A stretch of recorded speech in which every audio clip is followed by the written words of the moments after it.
اور وہی اس پاکستان کی بھی ہوپ ہے, امید ہے, وہی اپنے ماں باپ کی بھی, آپ کی, ہماری, اس ملک کی وہ ایک امید ہے. اور میں سمجھتا ہوں کہ ان کے ہوتے پاکستان کا مستقبل روشن ہے.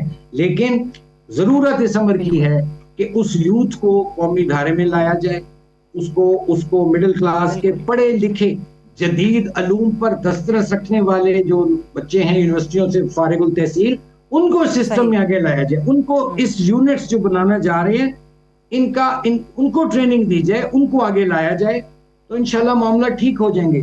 لیکن اگر آپ یہ گھسے پٹے بالکل ہمیں قبضہ گروپ لوگ ٹائپ جو اور سو کالڈ کیا کہتا ہے عمائی دین بنے بیٹھے ہیں جو ناجائز دولت کے بلبوتے پر, اگر انہی کے ذریعے آپ مسائل کا حل کریں گے تو اس سے مسائل بگڑیں گے, حل نہیں ہوں. صحیح ہے, مسائل کا حل اگر کرنا ہی ہے اور اس کے لیے نیت بھی ہے تو پھر نوجوان طبقے کو آگے لانا پڑے گا, اور ان کو لانے کے لیے پہلے ان کو راستہ فراہم کرنا بڑا ضروری ہے. سینیٹر ڈاکٹر آصف کرمانی صاحب میرے ساتھ موجود تھے, بہت شکریہ سر, تھینک سو مچ. ایک بریک لیتے ہیں, ساتھ رہے.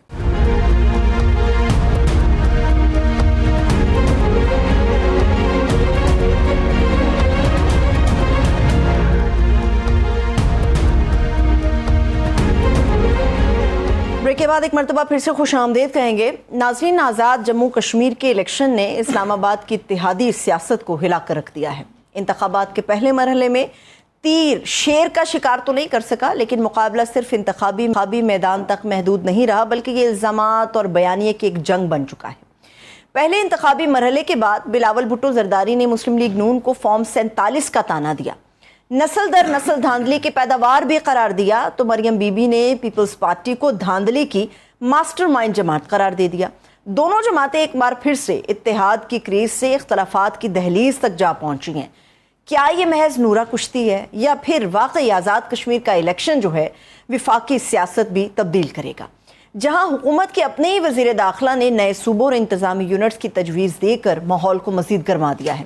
اور یوں اہل سیاست میں فی الوقت یہی ریاضت ہے کہ پاکستان کو نئے صوبوں اور ایڈمنسٹریٹو یونٹس کی طرف جانا چاہیے.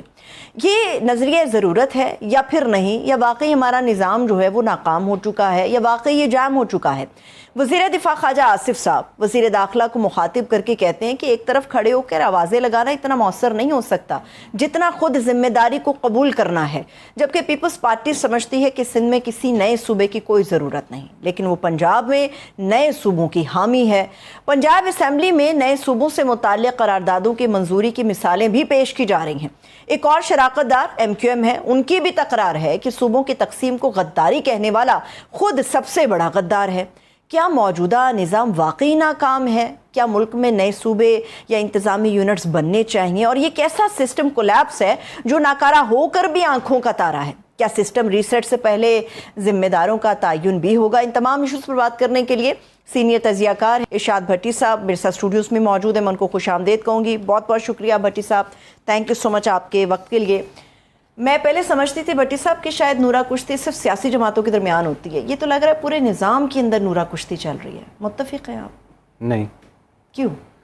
سیاسی جماعتوں تک متفق ہوں, دوسری طرف متفق نہیں ہوں. کیا بنیادی وجہ ہے اس کی؟ اس کی وجہ یہ ہے کہ آپ, پہلی بات تو یہ ہے کہ نئے صوبے بننے چاہیے. میں تو 32 صوبوں کے حق میں ہوں, ہر ڈویژن ایک صوبہ ہونا چاہیے. اور دوسری بات یہ ہے کہ اب چہرے نہیں, چہروں کے ساتھ نظام بدلے. اور بائی دا وے, جس دن قائد اعظم صاحب کی ایمبولینس خراب ہوئی تھی اس دن نظام نے خراب ہونا شروع کر دیا تھا. جس دن ایوب خان اور بھٹو صاحب نے دھاندلی سے مادر ملت, جن کو ہم مادر ملت کہتے ہیں, فاطمہ جناح صاحبہ کو ہرایا تھا, اس دن نظام خرابی سے آگے تباہی کی طرف چل پڑا تھا. اور جس دن یہ دو پارٹیاں ہم پر مسلط ہو گئیں اس دن سے اس نظام سے بدبو آنا شروع ہو گئی تھی. تو جب تک ہم ان چہروں کو نہیں بدلیں گے, ان دو پارٹیوں کو نہیں بدلیں گے, نئی لیڈرشپ اوپر نہیں لائیں گے, تب تک کچھ بھی نہیں ہوگا. پہلی بات. دوسری بات, فوج کا رد عمل آ چکا ہے. D G I S P R نے پریس کانفرنس کی, اس میں انہوں نے کہا کہ یہ محسن نقوی صاحب کی ذاتی رائے ہے, مگر جب آبادی 4 گنا بڑھ گئی ہے تو صوبے 4 کیوں؟ جب مسائل حل نہیں ہو رہے اور جب گڈ گورننس کے لیے کچھ کرنا ہے کہ نہیں کرنا, کچھ نہ کچھ تو کرنا پڑے گا نا.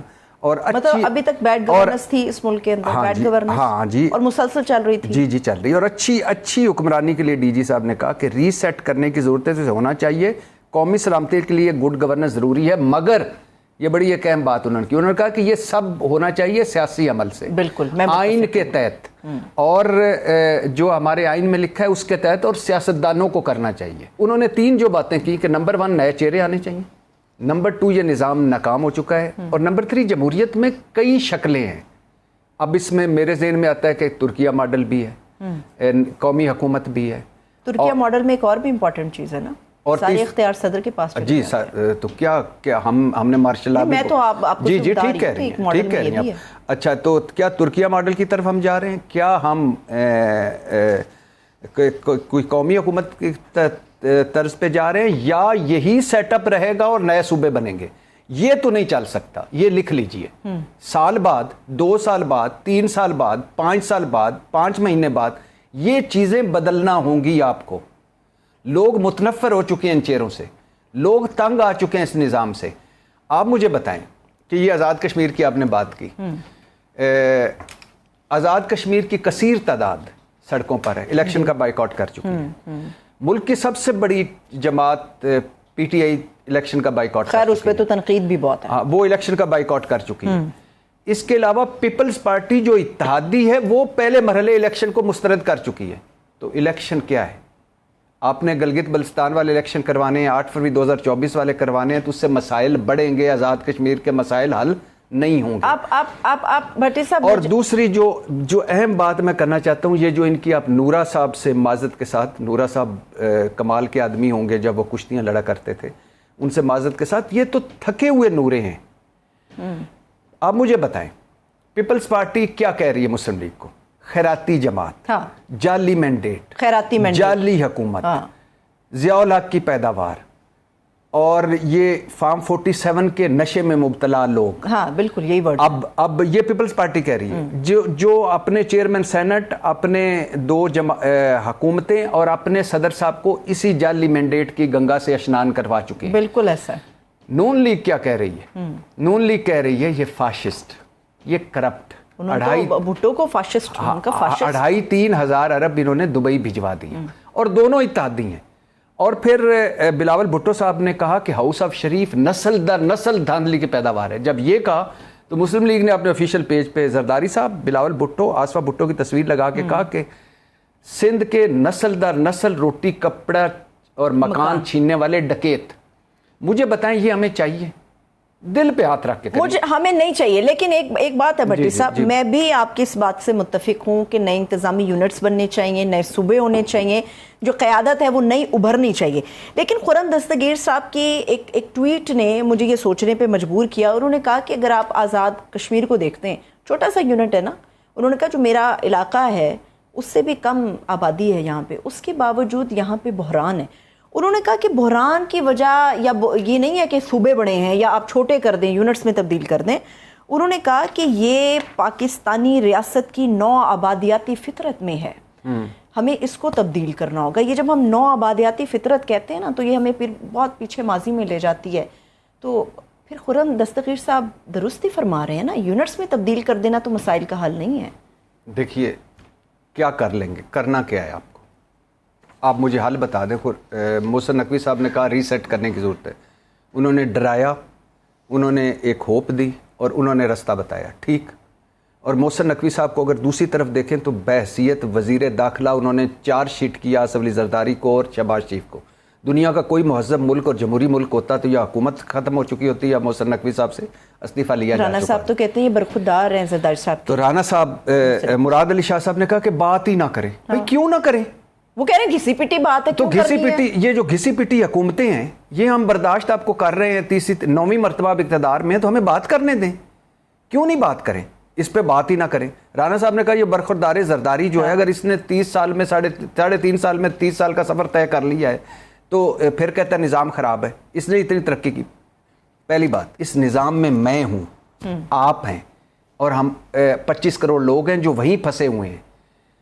اسلام آباد پولیس نے کی ایک نوکری آتی ہے تو 50,000 لوگ سٹیڈیم میں بیٹھے ہوتے ہیں. درست کہہ رہے ہیں. تو یہ نظام یہ ہے, روٹی کپڑا مکان والا نظام ہے, نہیں پورا ہو رہا.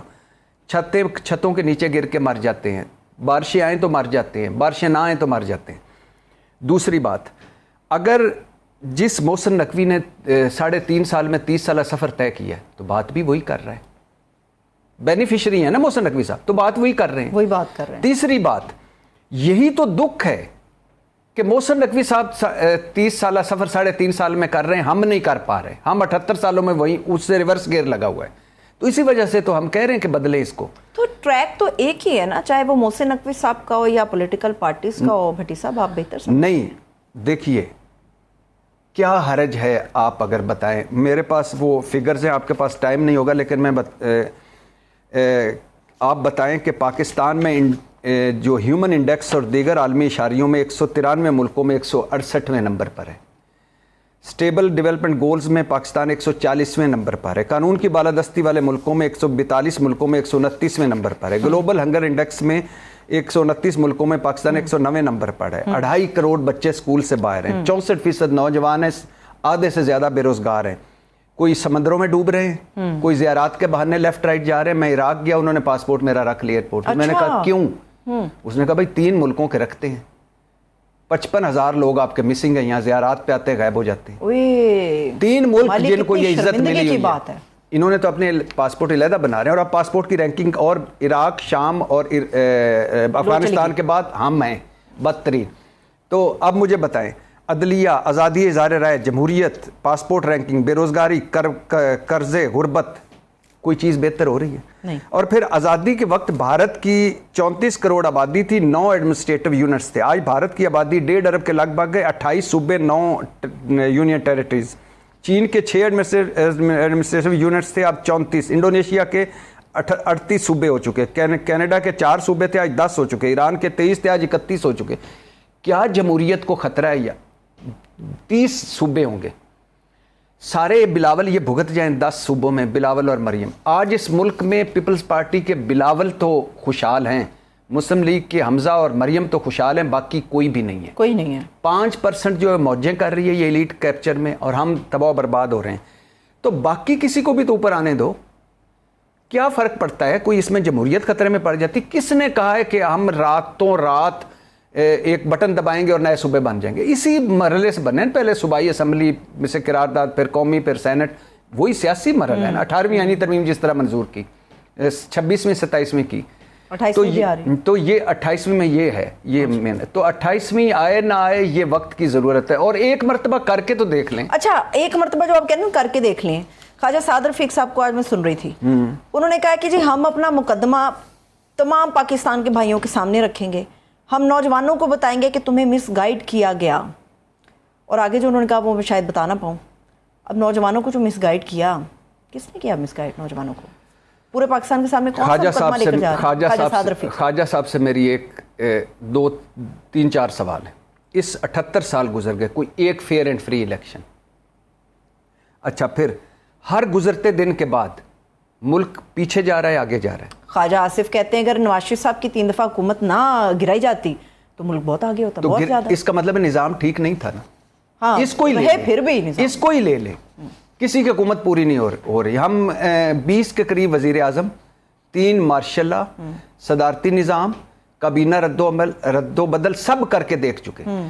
اس لیے نہیں کامیاب ہوئے کہ خاندان وہی تھے, دادا, پیو, پتر دھی. تو اچھا, کیا یہ نظام ڈیلیور کر رہا ہے؟ نہیں کر رہا. کیا لوگ خوش ہیں؟ نہیں. کیا جمہوریت مضبوط ہے ہو رہی ہے؟ نہیں. پچھلے کیا کئی سال سے صوبوں کی بحث چل رہی ہے, پچھلے کئی سال سے چل رہی ہے. ساؤتھ پنجاب ایک صوبہ نہیں بن پایا, اب پورے پاکستان کو ڈیوائیڈ کرنے کی بات کر رہے ہیں. کیا آپ نے یاد کرا دیا, ہر پارٹی نے وعدہ کیا ہے. ہاں, ہم اب جنوبی پنجاب کو سنائیں گے. ہر پارٹی مکر گئی, اور اوپر سے منافقت ان کی یہ ہے کہ پیپلز پارٹی والے کہتے ہیں کہ پنجاب میں نئے صوبے بنا لو, ادھر ساڈے ال نہ ویکھنا. نون والے کہتے ہیں کہ سندھ میں صوبے بنا لو, ہماری طرف نہ دیکھو. اور دونوں متفق ہیں ہزارہ پہ, لیکن آپس میں نہیں. تو یہ منافقت. اچھا, مجھے یہ بتائیں کہ آپ کے پاس حل کیا ہے؟ 5 اگست نواز شریف صاحب کے پاس کیا حل ہے؟ شہباز شریف صاحب کے پاس کیا حل ہے؟ آصف علی زرداری صاحب کے پاس کیا حل ہے؟ ہمیں انہوں نے کیا کہا تھا؟ ہمیں انہوں نے کہا تھا کہ ہم تجربہ کار ہیں, ہم عقل مند ہیں. عمران خان نے سوا ستیہ ناز کر دیا ملک کا, ہم آ کر سنواریں گے. انہوں نے تو یہ بھی کہا تھا کہ ہائیبریڈ نظام میں ہم بہت خوش ہیں, بڑا اچھا چل رہا نظام. جتنی عمران خان کو سپورٹ ملی ہے اس سے آدھی ہمیں مل جائے تو ہم ملک کی تقدیر بدل دیں گے, شہباز شریف صاحب نے کہا. اس سے ڈبل ملی ہوئی ہے. جاوید لطیف صاحب نے کہا کہ شہباز شریف صاحب جو ہیں یہ کہہ رہے تھے مجھے حکومت نہیں لینی, یہ 2024 کی بات ہے, بلکہ نو کانفیڈنس کے بعد کی بات ہے, ہم نے حکومت نہیں لینی. لیکن نواز شریف صاحب نے کہا کہ نہیں, ریاست کے لیے سیاست قربان کرنی پڑے گی, اور کر دی. اس منافقت نے میرے تو سارے بال سفید کر دی. جمہوریت ہے برطانیہ میں, 5 سال کے لیے کیس اسٹارمر آیا تھا اور اس نے مردہ پارٹی میں جان ڈال دی تھی. بلدیاتی الیکشن ہارا, اپنی پارٹی سے اٹھے, انہوں نے کہا چھوڑ. 3 سال رہتے تھے, نئے کو منتخب ہے, پارٹی کی عادت بھی چھڑوا لی وزارت عظمیٰ میں. وہ نہیں نکلا, مجھے کیوں نکالا, وہ نہیں نکلا اس کے, حالانکہ 3 سال پورے رہتے. یہ کیا جاوید لطیف نے کہا, کیا خرم دستگیر نے کہا, ان کی اپنی کوئی رائے ہے؟ ایک اور نواز شریف صاحب اور شہباز شریف صاحب, مریم نواز صاحبہ جو فیصلہ کریں گی, یہ دونوں اس سے لیفٹ رائٹ ہوں گے؟ نہیں ہوں گے. جو بلاول بھٹو اور آصف علی زرداری فیصلہ کریں گے پیپلز پارٹی, اس سے لیفٹ رائٹ ہوگی؟ نہیں ہوگی. تو کہنے کا مقصد یہ ہے کہ اللہ کے نام پہ ان 2 پارٹیوں یا ان جو چہرے ہیں جو تقریباً 500 بنتے ہیں, جب تک ان چہروں سے جان نہیں چھوٹے گی, ان 2 پارٹیوں کی جن جبھے سے جان نہیں چھوٹے گی, یہ ملک کہیں نہیں جائے گا. ہمارے مسئلے 90% ہمارا مسئلہ ہے مس مینجمنٹ کا, سب کچھ ہمارے پاس. جان چھڑانے کے لیے ووٹ بھی تو پڑتا ہے نا. یہ آپ اس طرف, یہی میں بتانا چاہتا. جب آپ کے پاس 25-30 صوبے ہوں گے, جب آپ کے پاس وزیر زیادہ ہوں گے, جب آپ کے پاس آئی جی زیادہ ہوں گے, جب آپ کے پاس وزیر اعلیٰ زیادہ ہوں گے, تو تب نئے لوگ بھی اوپر آئیں گے. لوگ دیکھیں گے نئی دلی میں اروند کیجریوال ایک بڑا عام آدمی, کتنا بڑا آیا. اس کے بعد ابھی یہ جو میں تو اس دن یہ جو بھارتی پنجاب ہے اس کے وزیر اعلیٰ جو بھگونت مان صاحب ہیں, میں تو ان کی سپیچ جو ہے بحیثیت انسان میں ان کو سلوٹ کرتا ہوں. بحیثیت پاکستانی میرا سر شرم سے جھک گیا ہے. وہ کہتے ہیں ہم نے 11 ارب کا وہ پاور پلانٹ خریدا اور غریبوں کو مفت بجلی دے دی. تو جب یہ اس سرحد پہ اور اس سرحد پہ کتنا فرق ہے. تو کہنے کا مقصد یہ ہے کہ خدا کے لیے دنیا پتہ نہیں کس طرف نکل گئی ہے. آئین میں لکھا ہوا ہے, آئین کے مطابق کریں, مل بیٹھ کر کریں. اور میں آپ کو ایک بات بتا دوں, آج اگر انہوں نے یہ موقع مس کر دیا, یہ ہماری پولیٹیکل ایلیٹ نے اپنی سیاسی سپیچ خود ختم کی. بالکل ایسا ہی ہے. اب ایک آخری سوال ہے بھٹی صاحب, چلیے بالکل میں نے جیسے پہلے کہا, میں بھی ہم یوں نہیں وہ ایک جملہ میں بول لوں, اگر انہوں نے یہ اس بار یہ چانس مس کر دیا, دونوں پارٹیوں کی بات کر رہی ہیں ساری پولیٹیکل سب, اچھا اگر انہوں نے یہ آواز نہ سنی اور ایگو کا مسئلہ بنایا, تو ان کے پاس کچھ نہیں رہ جائے گا. کسی کے پاس بھی کچھ نہیں بچے گا, کچھ نہیں بچے گا. یہ میں بتاؤں. اب ایک آخری سوال بھٹی صاحب, جب ہم نئے انتظامی یونٹس کی بات کرتے ہیں یا جو بات ہو رہی ہے اس میں نوجوان قیادت کی بات ہو رہی ہے, ایک پارٹی ایسی بھی ہے جس کے ساتھ نوجوانوں کی بہت بڑی تعداد ہے. ان کی سوچ کیا ہے نوجوانوں کی؟ کون سی پارٹی؟ اب پی ٹی آئی کی میں بات کر رہی ہوں. عمران خان صاحب کے جو چاہنے والے ہیں اس ملک کے اندر, نوجوان ان کو مسیحا اس لیے سمجھتا ہے کہ شاید ایک نوجوان کی سوچ عمران خان سمجھتے ہیں, شاید سمہاؤ پی ٹی آئی بھی اب یہ سمجھتی ہے. سوال یہ ہے کہ جب آپ نوجوان قیادت کو ہی نئے انتظامی یونٹس کے ذریعے باہر نکالنا چاہتے ہیں تو بہت بڑا نوجوان طبقہ ادھر سے بھی تو نکلا ہوا ہے, سوچ تو دونوں کی یکساں ہوگی. کیا یہ افورڈ ہو پائے گا؟ بالکل ہو پائے گا. دیکھیے, اگر آپ نے دائروں کا سفر جاری رکھنا ہے, پرابلم یہ ہے کہ 2 خاندان ہیں, 2 صوبوں پہ وہ قابض ہے. 18ویں آئینی ترمیم انہوں نے بڑی مکاری سے منظور کروائی. وجہ, نواز شریف صاحب کو چاہیے تھا 3rd ٹائم پرائم منسٹرشپ سے وہ پابندی ہٹے اور میرا ایک سیف ہیون بن جائے. اس وقت کیا پتا تھا کہ عمران خان فارغ کر دے گا, اپنے حلقے سے جیتنا مشکل ہو جائے گا. تو وہ انہوں نے لے لیا, سندھ انہوں نے لے لیا. 2 خاندان 2 صوبے, یہ اپنا کنٹرول نہیں چھوڑنا چاہتے. بہاول نگر کا بندہ بھی مریم نواز صاحبہ چاہتی ہیں روز میرے بوئے کے باہر کھڑا ہوئے, اور ادھرو او کتھو سکھر تے اتھو او بھی کراچی آئے. نہیں بھائی, اب نہیں. اب آپ کی یہ جمہوری بدماشی نہیں چلے گی. اچھا, اب ایشو یہ ہے کہ یہ جو 2 نمبر کام ہیں یہ نہیں چل پا رہے اس ملک میں. خدا کے لیے سمجھیں, اس ملک کو سمجھیں, نوجوانوں کو سمجھیں, آپ کے ارد گرد جو کچھ ہو رہا ہے اس کو سمجھیں.